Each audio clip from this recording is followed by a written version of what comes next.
This episode of Scrolling to Death is sponsored by Bark Technologies. Bark offers parents advanced content monitoring for all of your child's devices. Bark is literally helping to save lives and has alerted parents to millions of life-threatening situations like self-harm and severe bullying. More on Bark in the episode notes.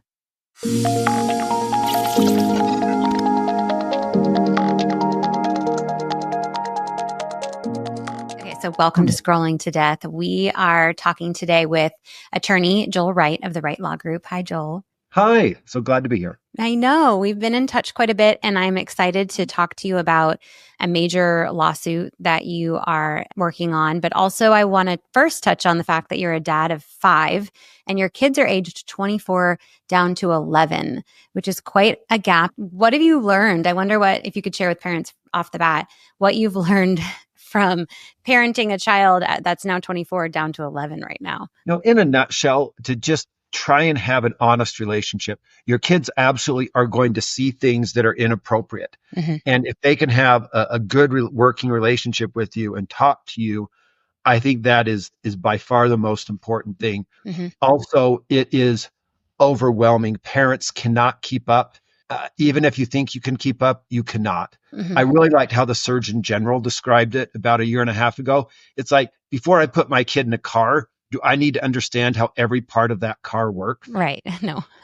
No. And I can't. That is beyond my intellectual capabilities. Mm-hmm. I'm not even sure everyone at Ford knows how every part of the car works. Right. Totally. So, I mean, it's impossible. You cannot learn exactly how everything on social media works, even if you're an advanced technologist. And that's why we do need some accountability and transparency. Mm-hmm.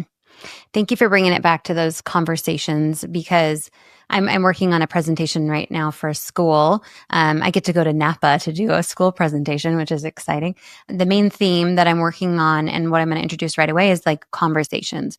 Even if you restrict, even if you add monitoring on, your kids are still going to access all of these things that we're talking about that are going to be tough. And so have you introduced it to them already? Do they find you to be a safe space? Are you going to freak out if they come to you and say, somebody asked me for a nude image, or God forbid, I sent a nude image and now I don't know what to do, or any of the other harms. So that's number one lesson for parents across all of this is start talking to your kids about these things early, often, calmly, don't freak out, be their safe space, all of those things. So that's an amazing lesson you've learned, and that's perfect way to start this conversation. When we talk about social media, I often focus on the harms to families and children within those families. And there are thousands of families here in the US suing social media companies for these harms. But one thing I also learned earlier this year is that schools are also feeling the effects of students' social media use, and so much so that hundreds of school districts are suing the social media companies. And you, Joel, represent, is it over 250 of these school districts in these lawsuits? I do, yes. Okay. So tell listeners about what issues the social media use is causing schools that has led to this litigation. I will, for sure. A real quick background. Yeah. For a number of years, it was kind of individuals and states suing these big companies that were doing harmful things. Yeah. With the opioids case about 10 years ago, a number of counties and cities said, hey, we have tremendous damages from opioids as well. We want to bring our claims. Mm-hmm. And they ended up being very successful, bringing those separate from their respective states. Okay. And then I worked with a number of attorneys, and we sued Juul and Altria on behalf of a number of school districts for starting the youth vaping epidemic. And that ended up going quite well for those school districts that joined. We had almost a third of the school districts by student count in the United States. Wow. Joining that lawsuit. We had a school district in North Carolina that had to shut down all of their restrooms and bring in porta potties, because kids would go and vape in there so much and then even flush their vapes down the toilet. Oh, my God. Whenever someone came in to try and stop it, or even just to dispose of them that way because they didn't want to be seen throwing them in the garbage or anything. Yeah. And it backed up so many toilets, they just gave up for a whole month. Wow. Bodies. That is how bad the vaping epidemic was getting, and the distractions. And then one of my good friends, he's a principal at a local school, and they caught an honor student who was in student government who was vaping. And he came in the principal's office. The principal was just mad. He kind of yelled at the kid. He said, it was a bit aggressive. And then why are you vaping? And Yeah. the kid told him straight up, he's like, well, if I vape every half an hour, my concentration is better and I do better in school. And the principal looked like, you're addicted to nicotine, aren't you? He's like, yeah, probably. I mean, and it's ridiculous. I mean, who knew that if you took, nicotine, put it in a cool little sexy iPhone-like cylinder, added mango and cotton candy flavors, and marketed it on Nickelodeon and social media, that it would addict a whole new generation to nicotine. Oh my God. These They knew companies. exactly what they were doing. Christ. So, in fact, the fastest company to a $10 billion valuation in the history of venture capital is Juul. Oh God. And the second is Facebook. Oh my God. Okay. Both want to addict kids. So that sounds Yes. right. Yes. Addiction is a very powerful way to do our products. Anyway, but there's some real patterns here. Yeah. So school districts, as we were working on the vaping lawsuit, told us a lot about social media. So that's what we turned to next. Seattle's school district was the first one to file a lawsuit in early 2023. And now almost 1,500 school districts, or as many as Juul, have joined the social media lawsuit. Oh, wow. And we have, hundreds more joining, kind of on a monthly basis now. Wow. 1,500 school districts. Yeah. So what are the issues that they're talking about? Like what issues is social media use causing in schools? Excellent question. The number, I mean, how do you measure this? You can talk about these things esoterically, but one thing that is kind of the key measurement is counselors. Our public schools are tasked with so much right now. It is already hard. If you can just teach a kid how to read and do math and respect others, I think you're a very good school. I mean, you're doing a really good job. But we now expect our schools to do so many things, and one of them now is the mental health crisis amongst our youth. And so public schools have had to hire far more mental health counselors. And even the counselors that would work on academics. It's a huge burden to deal with the mental health crises that so many of our young people are having. So we see a threefold, fourfold, fivefold cost in counseling services that many of our junior highs, high schools, and even elementary schools are now providing to their kids that many of those schools feel are directly correlated with social media use.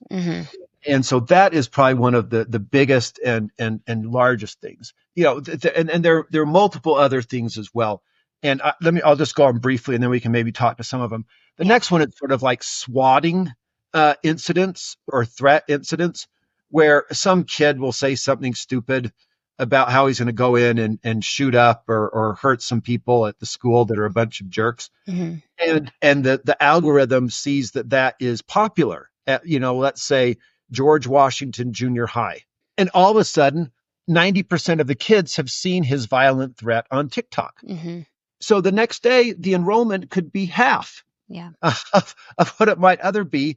And they have this crisis. They go to the kid. Sometimes the kid immediately says, oh, I was just joking. I was never serious. Sometimes the kid is partially mad. Frequently, the kid didn't even mean it that seriously. Kids think they can say anything on social media. And Snapchat, it goes away. Like they think that they're anonymous or they have no ramifications for what they say on there. So they say crazy things. Yes, I specifically use junior high as an example because we see junior high kids say more, dumb things frequently in high school. Frequently by high school, kids have some sense in them. But the schools have to take every single violent threat seriously. So the costs imposed on the school district and on the local law enforcement are significant. Another thing we're seeing is anytime kids get in a fight in schools, instead of trying to break it up or telling adults about it, they get their phone and they start recording the fight. Why would they do that? Oh, because if you can put it on YouTube or TikTok, you can get 2,000 views and all of a sudden you're an influencer and you've monetized your influencer status. And so, what was the cause of the fight? I feel like social media is often, causing issues between kids. That's another thing. The algorithm is not designed to create peace or anything. It is designed to escalate and make people, if you're already mad, it throws gasoline on it and tries to escalate it even higher. Right. I've even seen that in, like I said, with the recent political debate in my area about a school district split. It just constantly was trying to escalate the fight. So yeah, many fights are caused by social media. Mm-hmm. Many fights are even scheduled on social media. Mm-hmm. And so you get this crazy kind of escalation that does result in violence. And then you even see a normalization of violence because people record those fights, they put them on there. So this might be an isolated event where they only had like 2 or 3 fights a year in this high school. Mm-hmm. But now instead of like 10 kids seeing the fight, 1,000 kids saw the fight. Yeah. Right. And this like, oh, this is what you do, Mm-hmm. or this is how things are settled. Yeah. And then you get fight channels. You get people egging them on because they can monetize the fights and put it Mm-hmm. on TikTok or YouTube. And so there's another huge problem. And then here's another very interesting problem. Let's say I work at a big company, and there's another woman at the company, and we pass by each other, maybe a couple times a day, but we don't even talk. Mm-hmm. But I get on social media and I harass her or do other inappropriate things to her. Mm-hmm. She can then come into the human resources department at my company and Mm-hmm. complain legitimately that I am harassing her outside of work, and it's not a safe space Mm-hmm. or a functional space for her to work now. Mm-hmm. The same thing applies in our public schools. So there might be no interaction on the school campus, but if they are harassing them off campus, they can report it. And then it's the school's problem. Yeah. And then it's a cost on the schools. And the school has to investigate, Mm-hmm. under federal law, sometimes under state law, Mm-hmm. and address the problem. This administrative time, this administrative cost of dealing with social media is astonishing. We were working with a large school district that will go nameless for now. And they even told us, we are anxious to go to trial. We are anxious to get before a jury. We think we can show tens of millions of dollars in Mm-hmm. costs on our school district imposed by social media. Mm. What about the threat against teachers? So I hear about school districts or schools where students will create fake profiles of their teachers and post really inappropriate things, or take photos of the teachers at school and post them on social media. Are you seeing any of that kind of activity? Yes. There was even a punch a teacher challenge on TikTok Oh, God. that went viral for a while, where they would do harmful or embarrassing things to teachers and post it. Mm-hmm. And then, yes, the artificial intelligence or the ways to make fake teacher things is alarming and disturbing Mm-hmm. on lots of ways. I'm still mystified on that. I mean, if I take a Disney princess character and do something inappropriate with her on social media, Disney can sue me in 10 seconds, Right. I know. and get substantial damages. I mean, don't people at least own their own, likeness, inherently? Yeah. But I don't know. But Things are murky online. You never know. they really are. But not only just teachers, Nikki, we've seen people create official school using the school's logos, Oh, God. using the school's other impersonations. I mean, they'll even create like Facebook pages that people think is the official school things, Mm. and generate a lot of mischief. Okay. I mean, back when we were growing up, kids would generate mischief by like stealing the mascot, costume from the other school and doing a few, things like that. Yeah. But as you appreciate online, it's all of a sudden, it's not just like a campfire. It's like you're burning the whole forest down. Mm-hmm. Yeah. And it can compound so much. Yeah. Let me ask you an obvious question. Why don't all the schools just block social media from the campus? Many do and try to do that, and that is an excellent idea. And a number of schools are severely restricting the use of smartphones on schools. That is a huge growing trend. There's tremendous costs with restricting smartphones. Yep. I mean, you really have to hire staff and have to have a lot of enforcement and policies that are not one time and ongoing. But there is. I mean, it's interesting as we've seen a number of the big tech titans, Steve Jobs, Mark Zuckerberg, dramatically restrict tech in the lives of their own children, Right. because they understand this at a very deep level. What's very disturbing is I've been involved in public education now very deeply for about 20 years. And about 15, 20 years ago, we thought tech was the savior. We invited Apple and Google into our classrooms, and they were going to just fundamentally transform. We assumed they had the best interests of children Yep. in mind. And then there was this, technology divide where we're so concerned that lower income schools weren't getting technology. Mm-hmm. And ironically, now we're trying to do almost the opposite. We're trying to push that technology back and out. And Mm-hmm. it's the rich people that are going to get, the more one-on-one, smaller classrooms and Mm. other things. When schools think about blocking social media from Yeah. campus entirely, I mean, that might be a more technical question. I wonder if if they're even able to do that because kids, I'm sure they can block it from mostly from the school issued tech. But when a child has their own device on them, I wonder if the school districts are able to make a block on personal devices.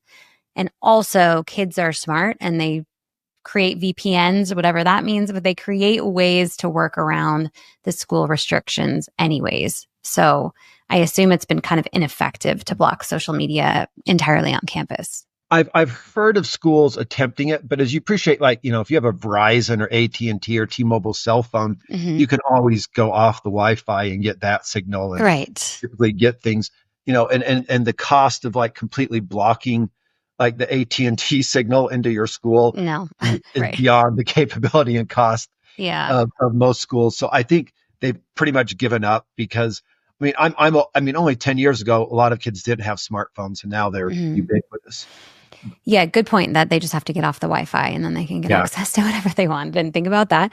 Okay, so let's talk about something that's come up for me and I still get comments from parents sometimes that say things like my child's band teacher is requiring my son to be active on Instagram because that's where he's keeping everyone updated. And I think schools like in the last 10 years have been like, okay, kids are on Snapchat, kids are on Instagram, so I'll just reach them there and communicate with them there. What do you think of this now, knowing what you know? Is it safe or appropriate for teachers or coaches to be communicating with students through social media? And I was an assistant coach on my daughter's mountain biking team for our local high Oh, cool. school Yeah. this last summer. Wonderful experience, wonderful team. I really enjoyed the whole Yeah. experience. And yet, yeah, team notifications were on Snap. Okay. Snap has a derivative called Team Snap, and I really did not like that. I Mm-hmm. mean, I've never had a Snapchat account ever. I mean, I guess maybe just because I'm old and it's slightly newer. I missed several notifications, and finally I just, can I get stuff via email? I will say that Snap had put some effort into it. I see how it was thoughtfully designed Okay. and had the power to do some good things, but then that's the pernicious problem of free or low cost. Mm, They make their money in other ways, yeah. and they are going to make their money in other ways. And one way is by sucking our children into more time on their platforms. Mm-hmm. So all of those things come with a cost. Now, our public schools, Nikki, are so strapped for funds. Mm-hmm. They never have enough money to do what they want. Mm-hmm. And so it's a ferocious competition for those funds. So when you can find something that's cheap and simple, Mm, there's tremendous pressure to use that. okay. I would really, though, encourage them to try and find alternative things, to the extent possible, because there is an ulterior goal. Yeah, exactly. Okay. If a parent or two would have come to you and said, hey, I don't want my daughter to have Snapchat, so is there a different way we can do updates? I assume you would have just shifted to something else. Yeah. Yeah. I was, one of about 20 assistant coaches, so I Oh, okay. didn't have Didn't have a say, right? to say, and the season had already kind of launched by the Yeah. time. I mean, it took me like 2 weeks to even figure out, oh, that's where you're supposed to get notices, and my daughter Mm-hmm. showed me how. So I Mm-hmm. couldn't really change it at that point. But yeah, I gonna try and change it in the future. I think just a good lesson for parents. Like I will be making that request because my kids will not be on social media knowing everything I know until 18, 16, 18, somewhere in there. And so if they're on a sports team where they're getting notifications through social media, my kids are SOL and the coach is going to have to figure something else out. Right? That's just an interesting part that keeps coming up. And I think that a lot of schools, my school district actually is implementing some restrictions where anything affiliated with the school, no teachers or adults are allowed to communicate with children on platforms that have an anonymity on any type of social media platform. So that has to happen on email and it has to include other like adults. It can't be a parent and a child or adult and a child communicating privately like that. So hopefully we'll see more in that direction too to help protect kids from the social media. Because you're right, they're not just communicating on Snapchat about their mountain biking team. Then they're over on the spotlight feed looking at random things, or they're getting requested by strangers to connect. And it just starts that whole addiction cycle to the platform. It's even troubling for the teachers. When you're in a kind of an official platform, you have that. But we've seen teachers receive inappropriate photos from students Oh, sometimes, and it literally scares the teachers to death. oh my They'll God. get like a nude photo from a student in high school, Oh no. and the teachers is now most teachers are trained enough that they immediately forward it to the principal, Mm-hmm. like and like report to the police. Stop. They Mm-hmm. meet. Like, for example, when I was on the state school board here in Utah, we had several incidents where teachers were received like an inappropriate photo from a high school student Mm-hmm. and from someone in their class, and several times the teachers just write back, "This is inappropriate. Mm-hmm. Never send this to me again. Yeah. Don't do Delete. this. Mm-hmm. This is bad for you." And the teacher would get in trouble, and as appropriate, for not reporting. And the Oh yeah. teacher's like, "Wait, I told them not to send it to me. Yeah. I told them not to do it." And Mm-hmm. you're like, "You're right, but they sent that to you, and you needed to report it." Yeah. Mm-hmm. And so it wasn't, severe punishment on them, but Mm-hmm. no, you simply cannot, do that. Well, I think I heard on your 1 out of 4 kids now think it's appropriate to send nude photos of themselves to Yeah, people they don't even know. even if it's to an adult and they're a minor. So it's that is one of those number one lessons you have to teach kids when they're really young these days, because they're what the average age of seeing pornography is 9 or 10 years old. They're seeing those nude, sexualized, violent imagery and videos really young, and you have to start teaching them little, like, unfortunately, when they're little, that their body is sacred, their body is private. We can't show other people our body, and that includes pictures. The risks are really, really great right now, especially with all the new laws protecting children from child sexual abuse material being spread around. So you may receive a nude image that you didn't take, but someone else at your school did, and you pass it along to somebody else. Now you could be implicated. And also your parents, because if your parents own the device, that is being sent from their device. So there's something interesting Okay. there too. But let's talk about the lawsuit a bit more. So Yeah. when it comes to the parent lawsuits Mhm. against social media companies, we've been making some progress. So the Neville versus Snap lawsuit, which involves 65 families and many, many more in the wings, the court denied Snap's appeal just last week. And so that's good, and that's moving forward. How are the school district lawsuits going against social media companies? I'm really excited. Thank you for asking that. So earlier this year in June, there's two kind of courts, the JCCP in Los Angeles Okay. and then the federal district court in Oakland. And there can also be a state proceeding because all the defendants, Snap, Google, Meta, and TikTok, are California corporations. Mm, A JCCP judge in Los Angeles ruled the school district cases could not proceed and lost on the motion to dismiss, okay. saying the link was not strong enough directly between the harms and the individuals, because the harms were to the individuals, not at the school districts. Okay. And that is still under appeal. And we strongly disagreed. Okay. But the federal court in Oakland ruled in our favor on the Mm, motion to dismiss mhm. and denied a few claims, but said the negligence claim and the public nuisance claim can proceed.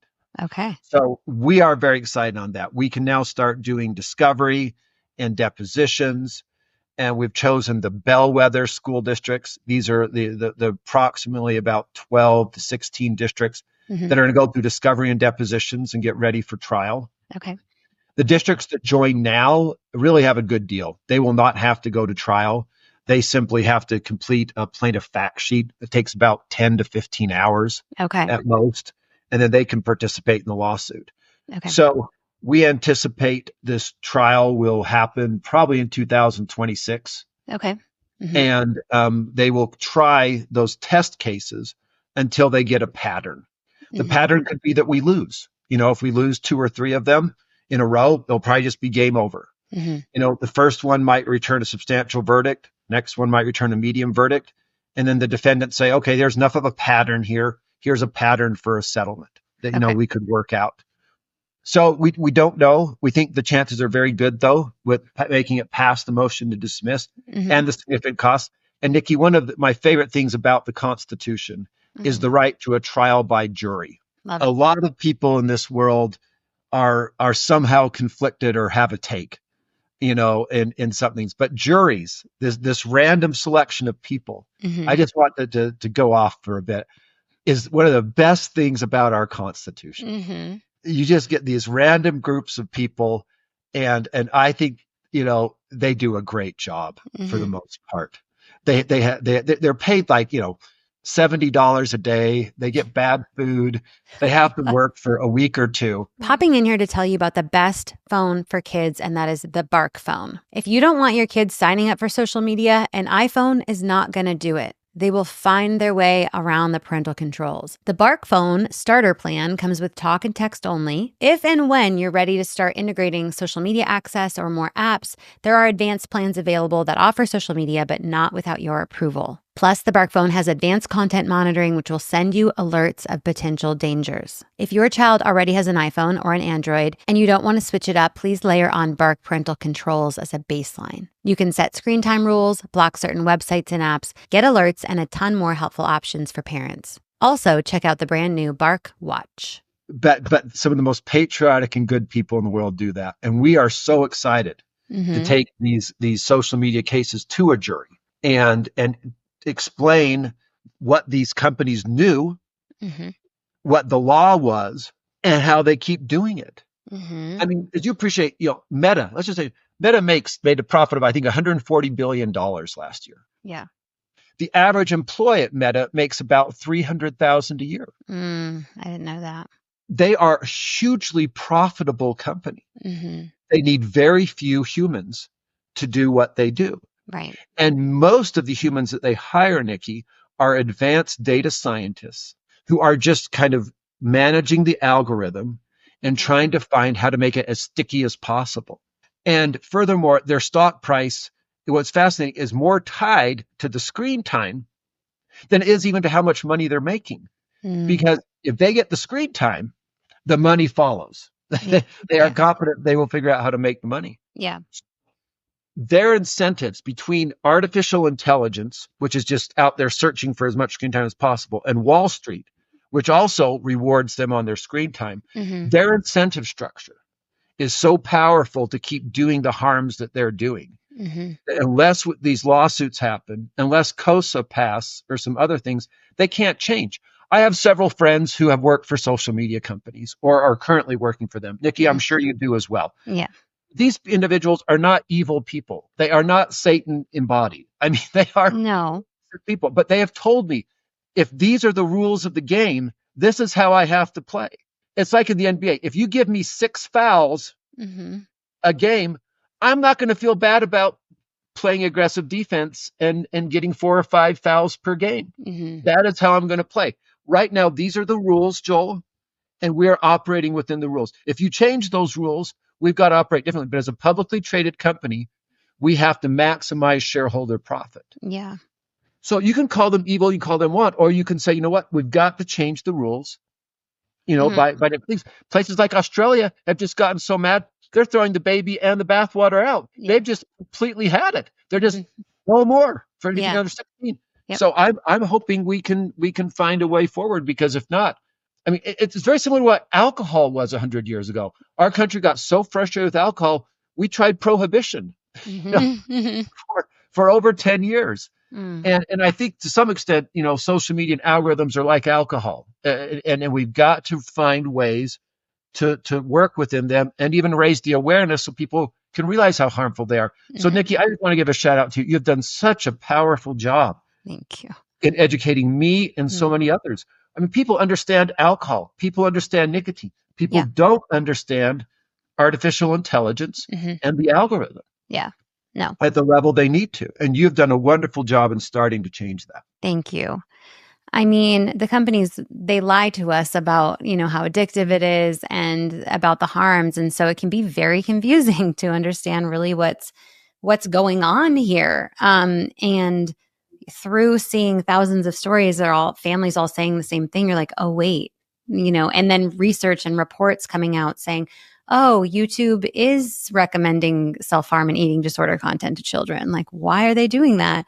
I have a question about the lawsuit results. So obviously the schools are looking for financial support for these increased costs.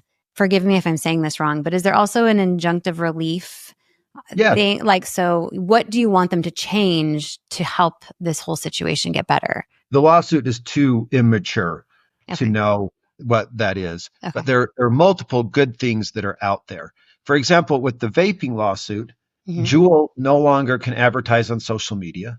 Okay, good. And they have stopped making like mango and creme brulee flavors. They only make plain tobacco and menthol flavors. Oh, wow. And there's a great effort to even ban menthol flavors, which I support. So there are a number of restrictions. I mean, we're seeing it in let's just take what TikTok is in China, for example. I guess you probably know. Yeah. I think, they do age verification. You can only be on it, I think, less than an hour a day. You can't be on it at night. And yeah, the content for children is, you're right, it's curated, to some extent. And it's kind of cute stuff. How to cook food, how to do your math homework, how to paint a tree. That's fine. It's fine if kids get on there and make cute content like that and share it with the other. Agree. But the number one career choice in China right now is astronaut amongst teenagers. Nikki, guess what the number one career choice is of teenagers in the United States? Influencer. Exactly. I know. I mean, so it's fundamentally changing. So there's some very clear things short of a ban, but at some point maybe we do need a ban. I think that should be on the table. Just say no one under 16 can use social media, just like you can't use alcohol. Yeah. If they can't figure out ways to make it a whole lot safer, that's where we need to go. Yeah. We've decided you can't drive a car, you can't consent to sex, and you can't use alcohol. I think with the algorithm and social and artificial intelligence coming, that might be the best path. Yeah. But there's clearly some other things. You should be able to opt out of the algorithm. Just say, if you're under a certain age, you can you have to opt into the algorithm. That might be a better approach. Yeah. You opt into the algorithm. And there's some bills that, I think a bill passed here in California that kids write no algorithm for kids. That's why I'm excited about why, I love what's happening in Congress and these state legislatures. But what we can have in injunctive relief, if these parties agree to it, then there's no litigation on it. I mean, if you pass legislation, they can sue and do it. But as a part of the settlement, if Juul agrees to no longer make flavored vapes, then it's just game over. They've agreed to it. Okay. And so I'm excited on the injunctive relief that we could maybe go down some of these paths that are harder.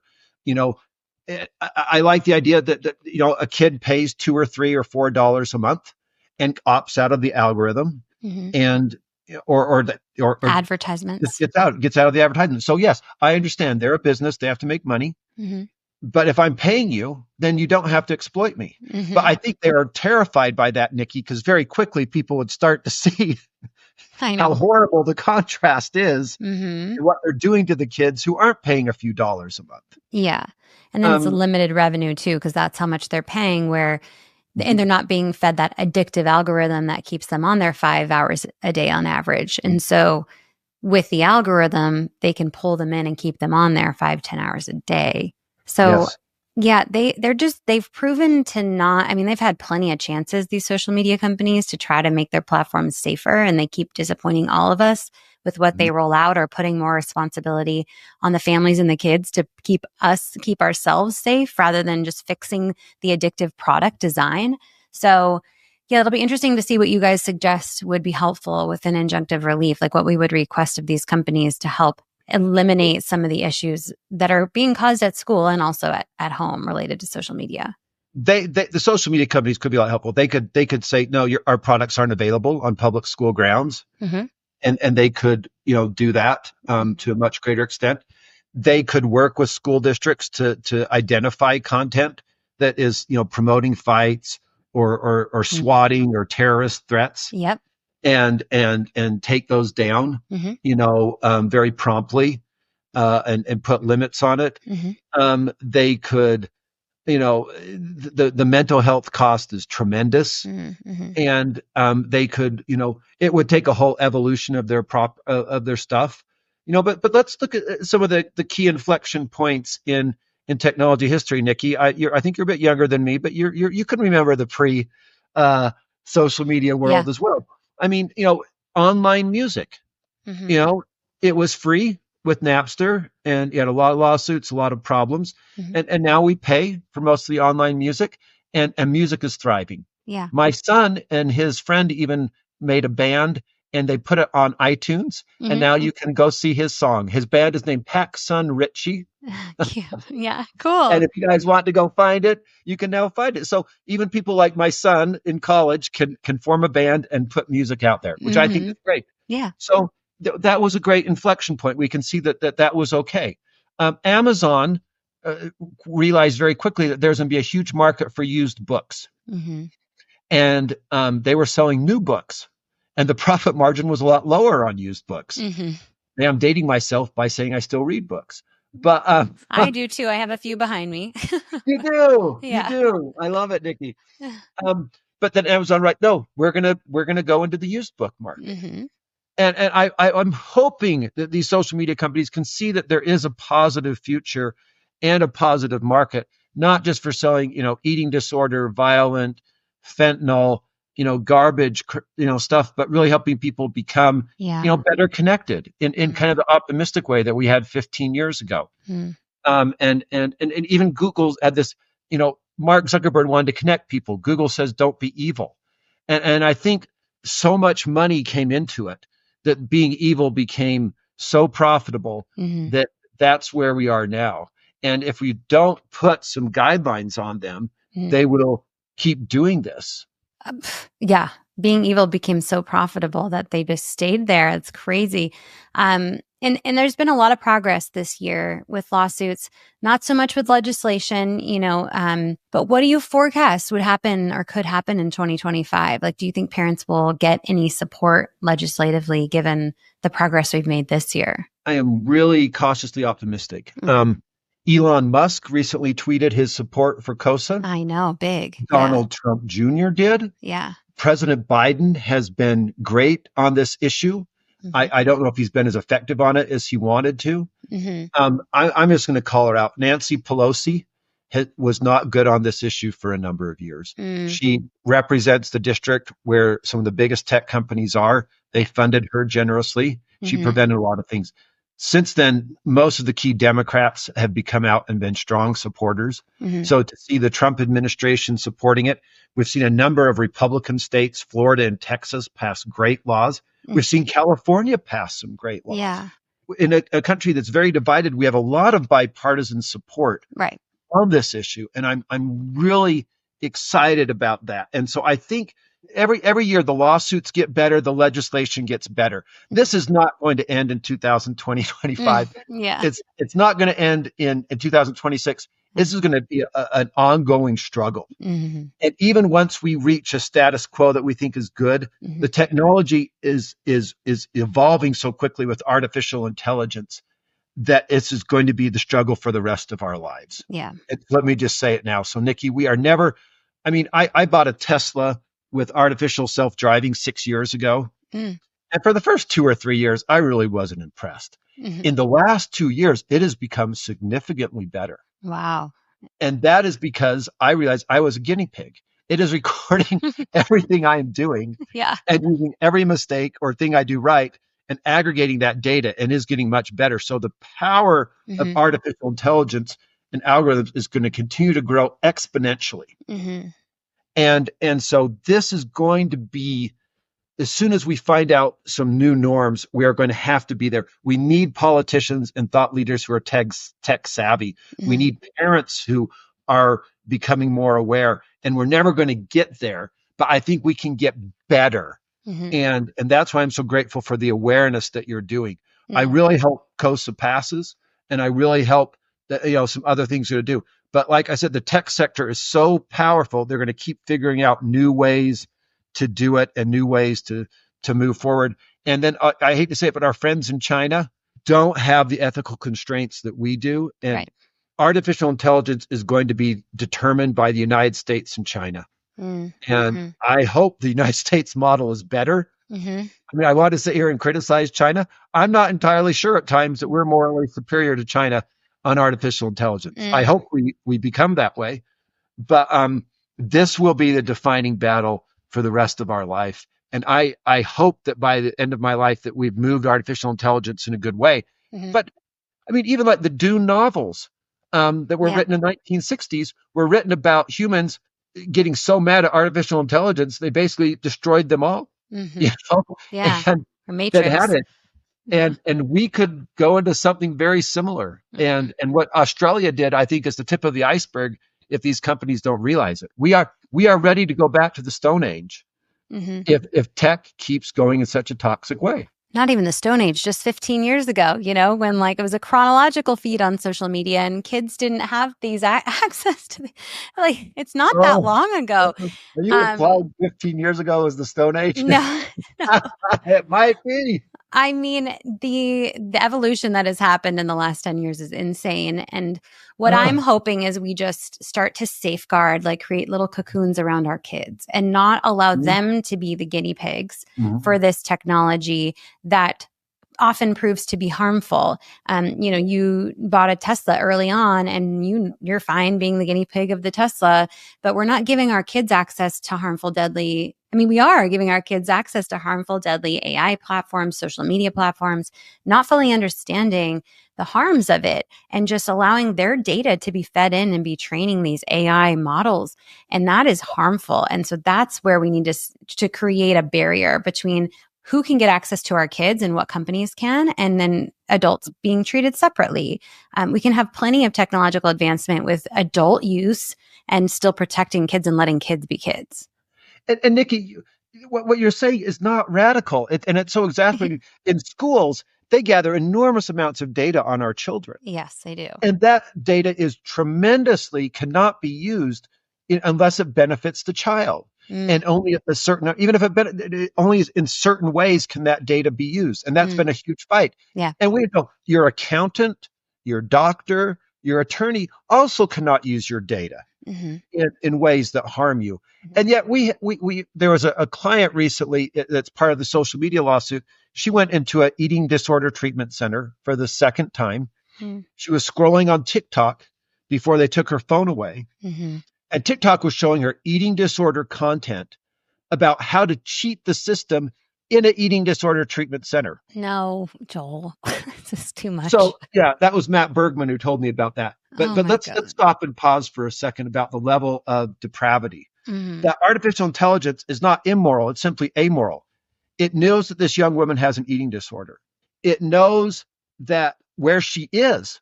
So that illustrates how powerful they use that data to know where you are. And they're actively trying to make literally 2 or 3 cents more potentially in advertising. They're actively feeding her very harmful content.